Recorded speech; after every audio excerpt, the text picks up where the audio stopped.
Hey everybody, welcome back to Work in Progress.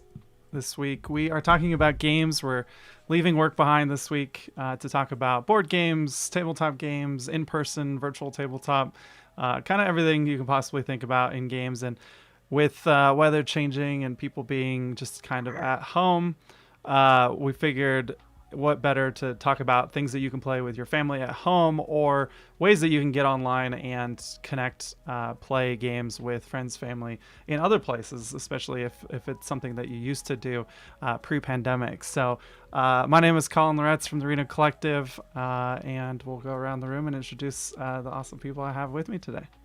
I am Colin's co-host in this endeavor in Work in Progress. My name is Rachel Kingham, and I manage the collective, so I am also with the collective. And we have a special guest today.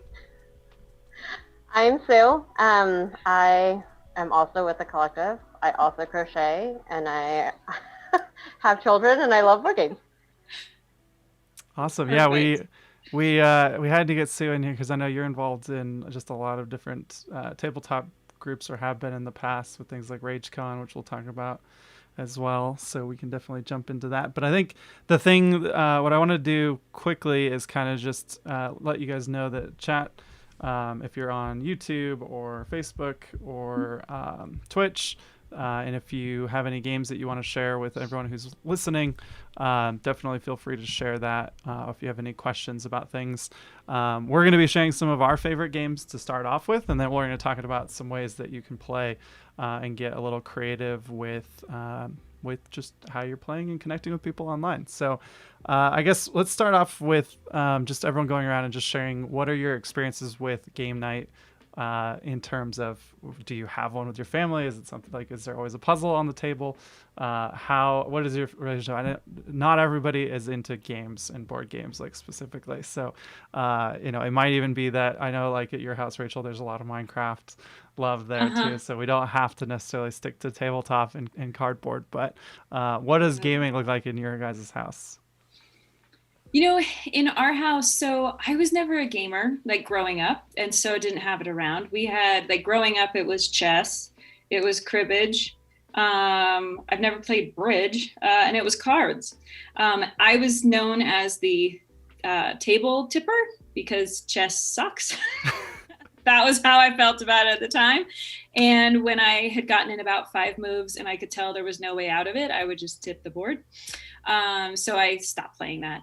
But now I actually really want to get into some of the games that you and Sue both mentioned that are a little more detailed and a little more intricate, and versus like what we play now. And I've got a 5-year-old and an 8-year-old, so we're talking like Candyland, a real cool game called Otrio, and we'll talk about each one of these. We're looking at Scrabble now, that kind of a thing. But it's more spontaneous for us rather than like a planned game night. And then my kids, they do a little bit of Minecraft. They're both dabbling in that and playing with people, with friends that we trust on servers that we trust. We're learning a lot about that. And they're doing that virtually. So it's a real mixed bag. Awesome. How about you, Sue? We used to do a lot more game nights before we had children. We'd get together like 5 to 7 people, like make dinner, hang out, eat. Those are really good days. And so game night definitely looks different now. Pre-pandemic, we would go to some of the meetups around town. So we've been to Baldini's, or they did one at 1-2T, or the Glass Die, less with children because they're not old enough. So we would try to do some of those things. But if we didn't want to spend a lot of money, get a sitter for us to, like the 2 of us, to go play games, it ended up being like we bring the kids, we eat a little bit of dinner, we maybe take turns playing. I read a lot of rule books during this time, especially when the kids were little. So I would read the rule book, watch people play, get a feel for the game, because I can tell if I'm going to like that game or not. So I didn't always end up playing, but it was still fun to be around people who like to play games. So that was fun. And now Miles is 5, and he's old enough to start playing some games. So 2 of the games that I'll be talking about today is Get Packing and Splendor. And so Splendor, I would not have necessarily thought was a kid-friendly game, but I came home one day and Ed was playing with Miles, and he calls it the coin game. But that's what he means, and that's the one that he likes. We tried to do virtual once or twice with some friends. So whenever we're ready to talk about that. Nice. Yeah. Okay. Yeah. For me, I think my exposure to board games was pretty weak in terms of like growing up. I think Monopoly was what I thought about as board games. Yeah. And I don't know about most people out there, but Monopoly is not a fun game. Like it's one that we'll talk about the glass die in a little bit, but I think Jeff doesn't allow Monopoly in the store. I mentioned tipping the board, right? Yeah, that was another one. You just tip the board, you're done. You don't know when the game's ever going to end. It's such a long game. Maybe it's just like PTSD from Monopoly, but it just felt like the longest thing ever. And anyone's like, well, we'll pick this up later. And like, no, we're not going to pick this up later. We're going to just end it there and whoever wins. So, I mean, I had more of a growing up with video games and that sort of thing, like World of Warcraft and stuff like that. And so more recently, I got into D&D, and so less, more of a pen and paper tabletop games. So D&D, Dungeons and Dragons, I've been playing with a pretty core group for the last couple of years. And like you said, so like, you know, getting together with friends, making dinner, having drinks, and then even going to like the board game bar and being able to do it there has really changed and kind of like reintroduced me to what other games could be. So obviously Dungeons and Dragons has very specific rule set, but it's really just like storytelling with friends and having drinks and an excuse to get together. And then because of that, you know, and the glass die, I've been introduced to other games like Scythe, and I play Catan a little bit and some of those kinds of games. And so it will definitely get into the different games. There's definitely like a sliding scale of both like difficulty, I guess the amount of highbrowness of a game in terms of like how there's a lot of board game snobs out there, and I'm not one. So if anyone wants to chime in on any of these games that we're talking about, definitely go ahead. Time is a huge one. Like Sue and I were talking, looking at like our games. I mean, obviously we had like kid games, and you don't have kids, so you get to spend like a lot more, like the luxury of time to play a game. I'm looking at them, I'm like, that will be so fun in like 10 years. I can spend the 3 hours to learn Scythe, and then I'll teach it to you guys, so you don't have to spend 3 hours yourself, right? So jealous. Colin, can I ask, have you guys been playing D&D? Because I know somebody moved. Yeah. Are you guys still playing with the same group? So that we can definitely get into that. So we have an evolved group, and now I have multiple groups. So we part of it is because if you're familiar with D&D, you have a dungeon master and players. And so I do both playing and dungeon mastering. So because of the pandemic, we've been playing games on Zoom, and so I've done a lot of one-shots where a D&D campaign might last in some cases like up to a year, like we did Curse of Strahd, which took us about a year to finish as a group. But then I've done one-shots where it's just a one-night game, and that's the entirety of the story. So there's a lot of different ways of playing it, and you can have different group sizes and all that kind of stuff. And so yeah, I have multiple groups that we play with and different sets of characters and all that kind of stuff. And honestly, it's been really helpful just to kind of get me out of my shell a little bit, get used to doing things like this, even help with that. But dungeon mastering will definitely take you out of your shell if it's something that you want to learn how to do.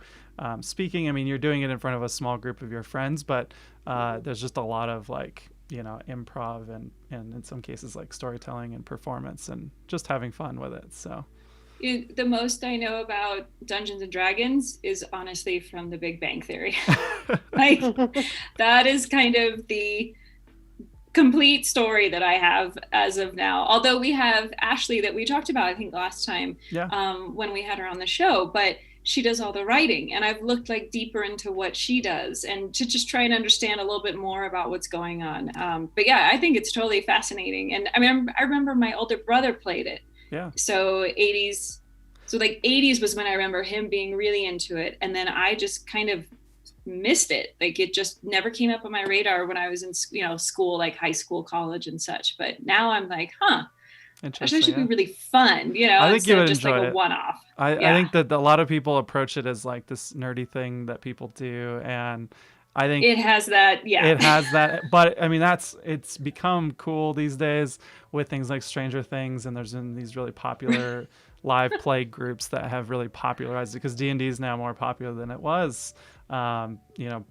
back when your brother probably played. And so Okay. it's interesting to see, but I do know that there's definitely who you play with is what makes it fun to me. Like, you could definitely play with someone who will make it the worst thing you've ever done, and just not fun.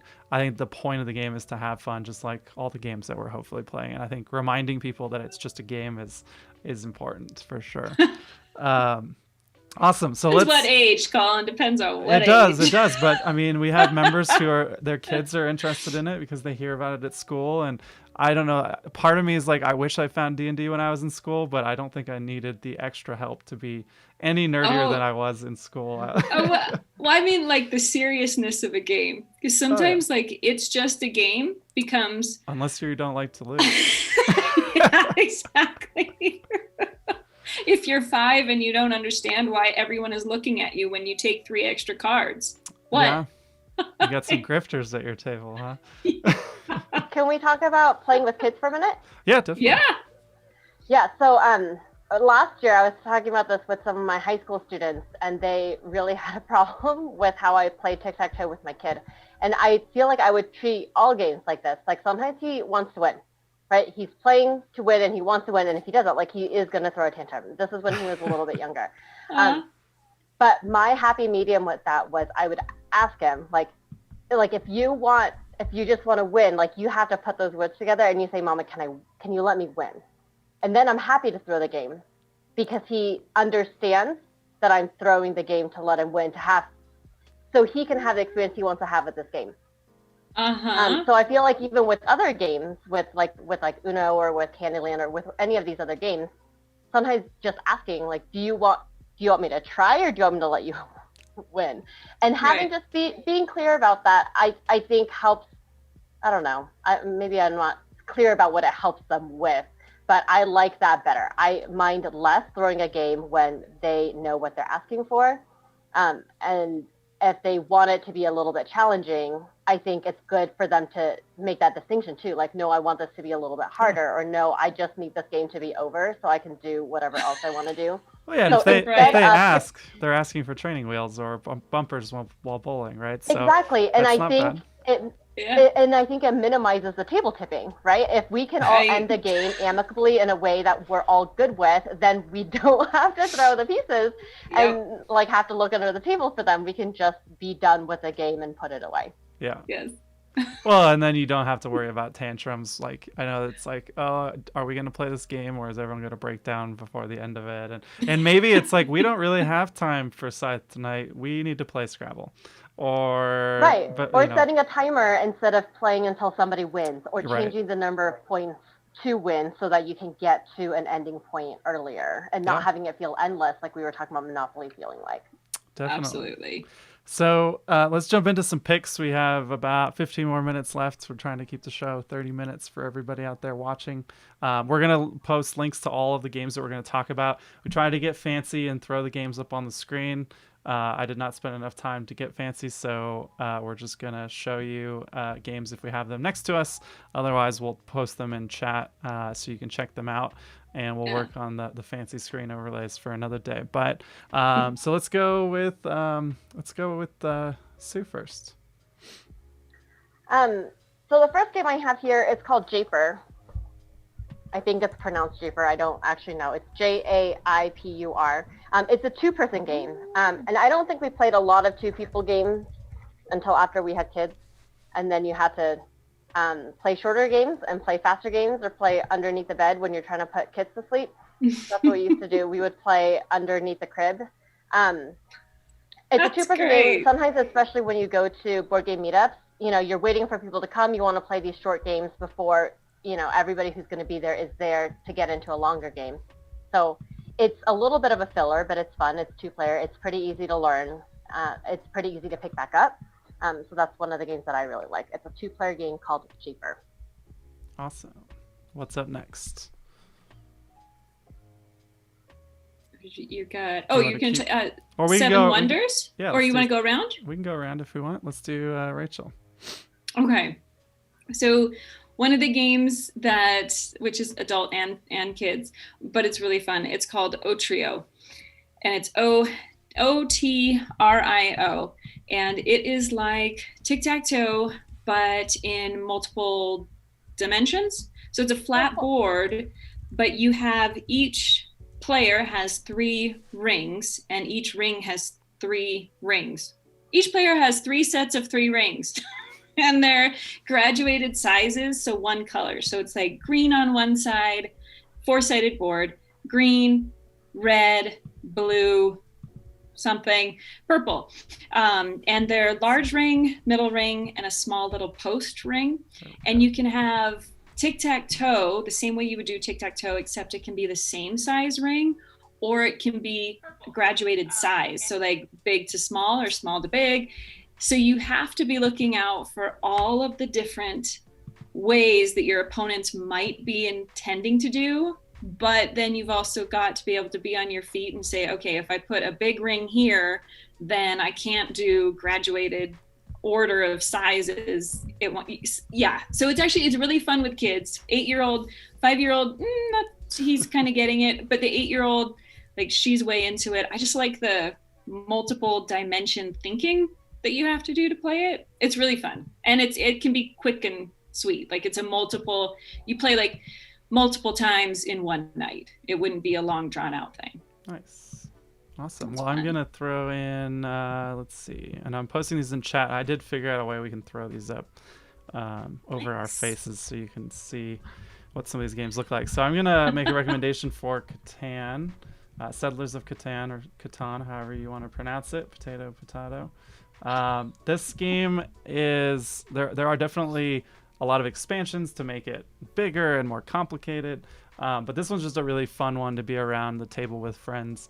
And it's basically a resource trading game, so you're trying to create you're supposed to build houses and get larger little settlements, and there's just a lot of little rules around and a lot of randomness around which resources get generated on the map and where you start and how you move along that. So it's not super challenging. You can learn it, in a first test, like kind of trial game where you're just trying to play with friends and learn the game.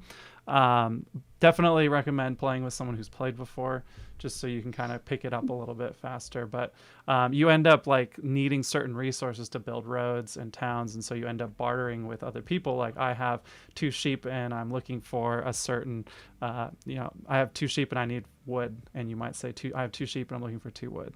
And so you would do those trades, and you're trying to barter with people, and sometimes you have a lot more of one thing, and that might be the thing that nobody really wants, and so you're not going to be able to pass that around. I think that's one that, I don't know the ages on that one, but I think you need to have a little bit of patience and understand what's going on there for that. But I think definitely a lot of fun for that. So what do you have next, Sue? So I'm going to skip Seven Wonders. I guess I'm not going to skip it. Seven Wonders I like. So I think taking into account people's personalities and what they want out of playing board games is really important. I want to maximize my knitting time while I play board games. So if I have to pay too much attention to what everybody else is doing, I get really annoyed because I don't get to do both things at once well. So Seven Wonders is really nice. I kind of only have to pay attention to the people next to me. And if you play with enough people, it kind of takes a while before it gets back to you. So it works out really well for sort of my game style. Nice. Hey. Hi. Hello, small visitor. What is Rachel's next game? It was one that we actually hadn't mentioned, but I have to throw this in there. I used to love playing, and I don't even know if it's still available, but Trivial Pursuit with the little triangles that fit in the round piece. Oh my God, I loved that game. That was like where my nerdiness came out, was like just the knowledge portion of it. That was such a fun game. And now I really want to find like an old edition of that. You should. There's a lot of those like party games. I mean, there's a reason why people love like even video games like Mario Party and stuff. It's because those little mini games where we don't have to take everything super seriously. And I'm trying to remember, there's like, of course I'm gonna totally blank on it, but there's one that has like drawing and clay. Oh, And Cranium. Cranium, yeah. Yes. So like Cranium is a great party game for that too. Yes. All of these games that we're talking about, I think we might as well make the distinction now that you can buy these games, you can have them in your house, but there's also a lot of these games are on Tabletop Simulator. So if you want to play with people that are not in your town, like you said, like when my friend Calvin moved away, or just a family that's on the other side of the country, Tabletop Simulator will let you literally simulate the game in a way where multiple people can play online. Some of these games even have like an online version of it on iPad, on PS4, desktop, all that kind of stuff. So like Settlers of Catan definitely has that. But it's just a good way to plug in. I think the other one we were talking about was Jackbox games. So that one saw so much play when the pandemic started, right? We were doing Jackbox games on Zoom. So even Jackbox is like, yeah, here's codes, go download the games. Like we all just need some fun right now. And I know we were doing that with Zoom happy hours and for the collective and playing like Quiplash, and there's so many little fun games. The trivia games on there. Drawful is the really fun one where you get to draw little things and try to get everybody to guess those. Those are like the games that I totally forgot about and didn't think about as a game. But Pictionary, love Pictionary. And I think it's because I can quickly sketch something out that's pretty easy to guess. Hi. Definitely. And then, but there is, I'll wait. Okay. I have another one to add to my list. Okay. So my next one's going to be Scythe. So Scythe is the one that I mentioned. I'm going to throw it on the screen, and it's quite large here. It'll cover us up. But so Scythe is one that takes a lot of time to learn. There's just so many rules to it, but it can be a lot of fun. And this is, it kind of fits in a genre called a 4X game, and the 4X's are explore, expand, exploit, and exterminate. So you're kind of at war with your other players, and you're building up your forces and you're conquering territories. Somewhat controversial, but I've never played Risk, and I assume this is what Risk is kind of like. It's on my list of games to play, but it's definitely a fun game. It just takes a lot of learning the rules. So this is the one where I've played it multiple times just to get my head around the rules, and then tried teaching other people once I figure it out because I want other people to play it with me. And this is one that I do own at home, so I've been trying to, learn it well enough that I can make a game that doesn't end up taking for a long time, because it does, just looking at the visual of it, like it takes a while to set it up. There's a lot that you need to like be ready to play Scythe. So that's definitely another consideration to throw in there, is like, how long does this game take to set up? Like, is it like Battleship or something, or is this going to be, a lot, needing its own dedicated game table? So that is Scythe. Oh yeah. Let me post that in chat here. All right, Sue, I want to hear about some of the kid Sue, ones. yeah. I'm curious about some new ones. Yeah, so there was one called Get Packing that we played on a board game cruise. There you go. It's called Get Packing, and it's a physical game. And so there's, everybody has a set of like 10 pieces. It's kind of like Tangrams, but with a theme, right? So there's sunglasses and swim shorts and hats and a beach ball and stuff like that. And then there's these destination cards, so depending on which destination you're going to, everybody can try to pack their little suitcase to fit all the things that's on the card. And so it's physical. There's not a lot of rules. Like, they just need to match it up. Even Jasper's pretty helpful with like finding the pieces. So each person gets one of, I don't actually know what the rules are, but you can play with everybody making the same suitcase, or everybody can have their own. And again, with the levels of how hard each thing is, like if it's a 2 level or a level 3, you can kind of tailor it. So if you're playing with different people and I want a challenge, I might pull a 3, but if Miles wants to play and feel successful, like he might pick one with a 1 or a 2. But yeah, and then there's these cute little, there's like a sun hat. There's a lightsaber ring. It's a very physical game, which I've never really played until this game. And then after this, there's this other game that we played at the Glace, I think called icebreakers or something like that, where you're like hanging Yes. things on a. It's interesting. It's a very different kind of gameplay. The strategy is very different, but it's fun. It's fun, and it's quick and it's easy.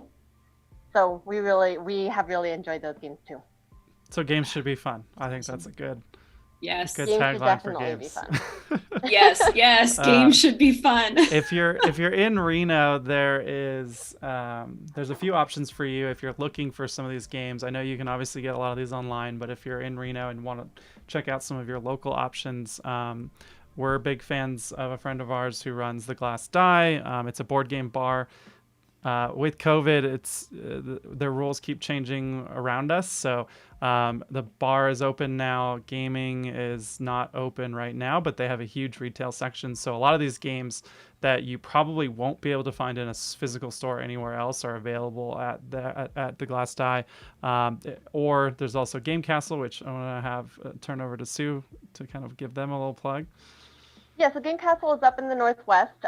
One of the guys who is running that is really active in the Reno area tabletop meetup.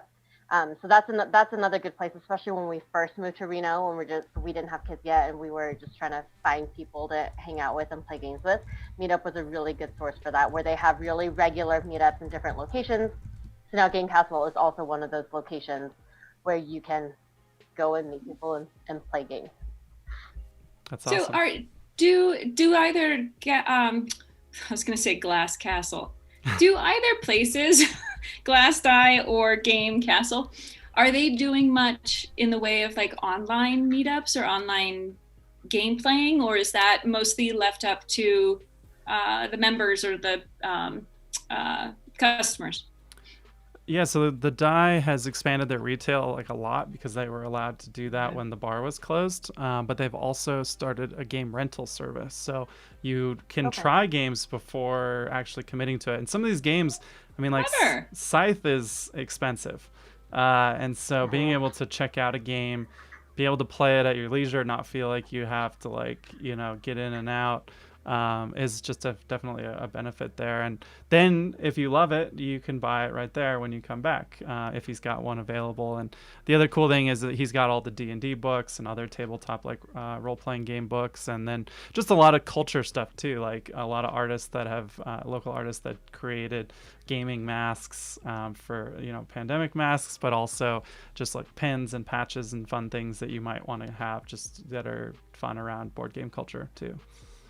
Nice. Yeah, I don't know that the meetup is doing anything virtual. Do you want to talk about the RageCon though? RageCon online? Yeah. I don't know a lot about it, to be honest, but RageCon, it has gone virtual. They had to push it back. I think it's in the 5th or 6th year. There was supposed to be a circus. And so instead they're doing a 3-day virtual event instead of pushing it all the way out until next year. Okay. What is it? It's a board game conference. So they run tournaments, there's prizes. Okay. And it's fun. We've been to it when it was at one of the hotels, and it's just kind of incredible to have that many people gaming at the same time. Oh, yeah. Especially when sometimes I feel like it's just like you and your 6 friends who like to play board games. It's really neat to go and see that many people who just want to play board games, and people are really happy to teach. They have signs for we need another player, or you're welcome to join us. It's a good way to check out games if you don't, they have a huge lending library so that you can just borrow games and then try games and play them. Everybody's really happy to teach them. It's a nice way to feel part of a much larger community, I think. Yeah, and that's always common in any of these. I mean, in D&D, most of the time people don't play because they can't find a group, or any of these games that need more than 4 people. It's connecting people, especially maybe you move to Reno and you're looking to meet people. It tends to be that people who are in the board game community are just going to be people that you're going to end up having fun with, right? If you're into it, they're into it. We can agree to play the game, and you start to make friends and meet people through that. And so definitely a good way to do that. Obviously, pandemic sucks.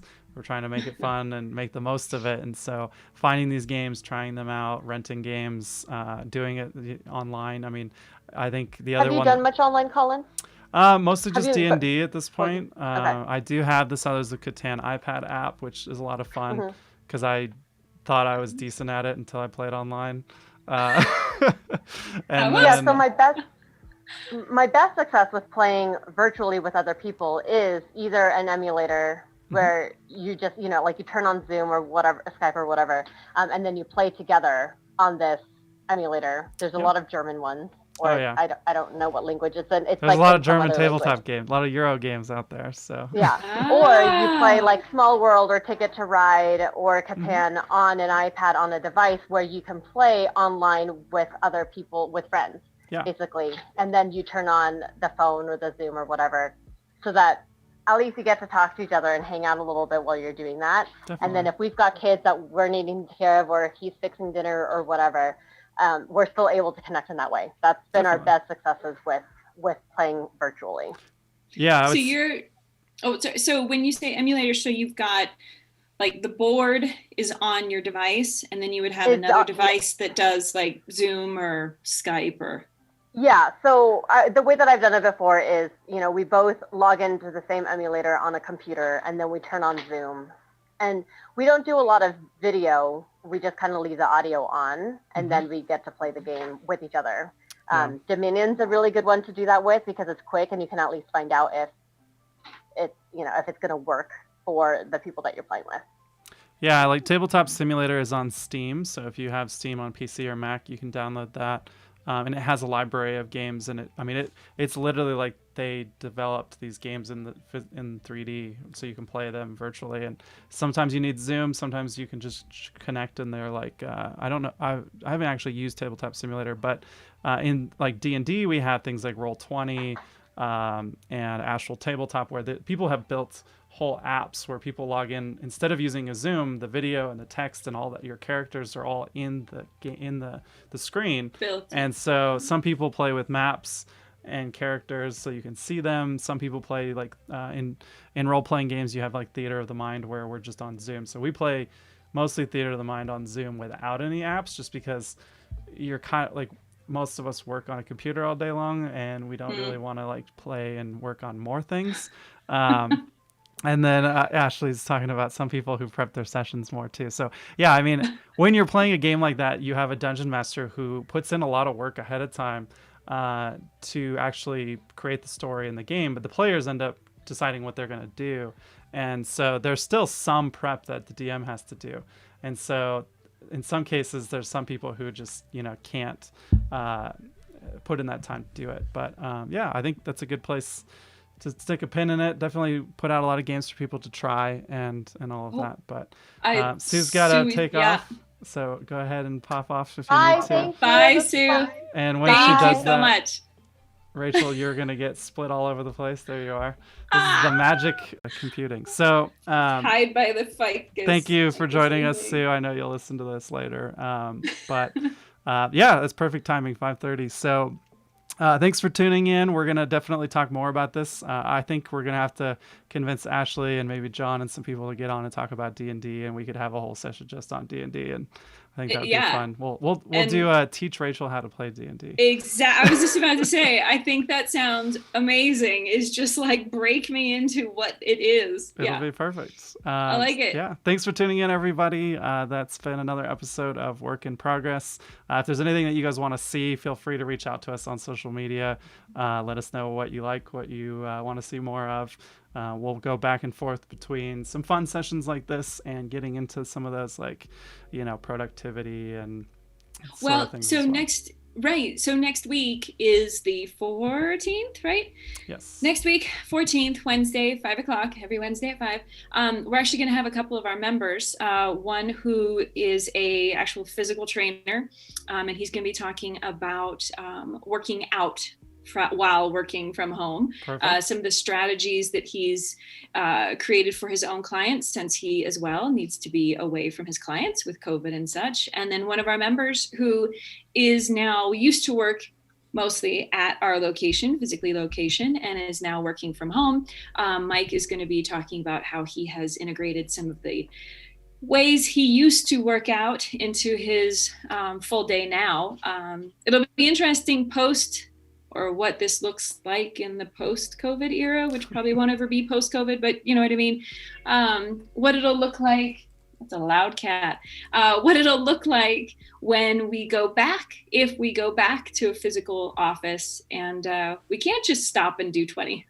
Yeah, awesome. So working out from Screws up home our system.